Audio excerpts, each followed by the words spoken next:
បងប្អូនទាំងអស់គ្នាថ្ងៃនេះខ្ញុំមក make vlog ឲ្យពួកក្មេងឈួតមើលអ្នកទាំងអស់គ្នាគឺสนมពឆាតមកខ្ញុំខ្លាំងមែនតើចាគឺឲ្យខ្ញុំ make vlog ហើយខ្ញុំឡើងអត់ចេះនិយាយឲ្យអ្នកទាំងអស់គ្នាចឹងឥឡូវចាំមើលវីដេអូនោះស្រាប់ភាពរបស់ខ្ញុំជីកង់ឥឡូវខ្ញុំមកចាំ best friend ខ្ញុំនៅម្នាក់ទៀតអ្នកទាំងអស់គ្នារងថ្ងៃនេះខ្ញុំជិះតែ3នាក់because ពួកម៉ាក់ខ្ញុំ introvert ទាំង3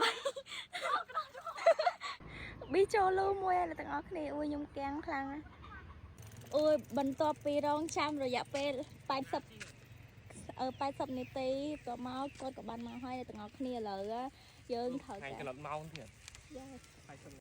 ឥឡូវមកស្ដាប់សំឡេងខ្ញុំ voice over ម្ដងទាំងអស់គ្នាគឺមានការបែរកាមេរ៉ាមកមើលមុខខ្លួនឯងហើយមានជាការភ័យជាខ្លាំងហ្មងអ្នកទាំងអស់គ្នាខ្ញុំខ្លាចមុខខ្លួនឯងអ្នកទាំងអស់គ្នាខ្លាចចាអ្នកទាំងអស់គ្នាគឺផ្លូវ slow មានវាអត់នាំគ្នាជិះទេប៉ុន្តែវាមកជិះផ្លូវលាក់ចង់បែកពុឆៃណាហើយវានាំខ្ញុំជិះឡើងពេញហ្នឹងហ្មងអ្នកទាំងអស់គ្នាហើយខ្ញុំមកខាំងណាខ្ញុំកាំងខ្លាំងណាស់មានជាការពេលដេមកស្គីតកង់នឹងលយនេះអ្នកទាំងអស់គ្នាគឺបែកកង់ម្ដងវារៀងឯអ្នកទាំងអស់គ្នា BA កាន់កង់ហើយកន្លែងនេះខ្ញុំមកបង្ហាញពីអ្នកដែលចង់ជួបខ្ញុំអ្នកទាំងអស់គ្នាគឺ location